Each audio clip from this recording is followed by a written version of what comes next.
પંચમહાલ જિલ્લામાં ધોધમાર વરસાદથી પાણી જ પાણી. હાલોલમાં 2 કલાકમાં 7 ઇંચ વરસાદ થતા હાલાકી વધી. નગરના તમામ વિસ્તારોમાં જળબંબાકારની સ્થિતિ સર્જાયેલી છે.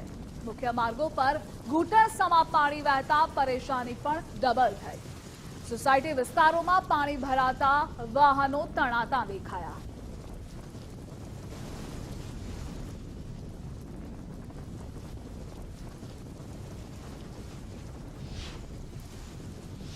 આજે વહેલી સવારથી જ વરસાદી માહોલ જામી ચૂક્યો છે. ત્યારે પંચમહાલ જિલ્લાના હાલોલ શહેરમાં આજે વહેલી સવારથી હાલ સુધી 8 ઇંચ જેટલો વરસાદ ખાબક્યો છે, જેના કારણે હાલોલ શહેરમાં ઠેર ઠેર વરસાદી પાણી ભરાયા છે.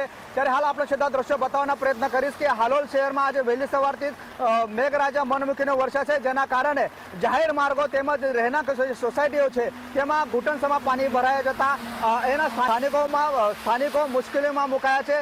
કેટલાક વાહનો છે તે વાહનો વરસાદી પાણીમાં ડૂબી જતા હાલ અહીંના સ્થાનિકોની હાલત કફોડી બની છે. ત્યારે હાલ પણ વરસાદી માહોલ જામી ચૂક્યો છે. ત્યારે હાલ પણ ધોધમાર વરસાદ વરસશે તો હાલોલ શહેર બેટમાં ફેરવાયની શક્યતાઓ વર્તાઈ રહી છે. Namdev Patil, Gujarat first news, Halol, Panchmahal. તો પંચમહાલ જિલ્લામાં વરસાદી માહોલ જામ્યો છે. હાલોલ પંથકમાં મેઘરાજા મન મૂકીને વરસ્યા.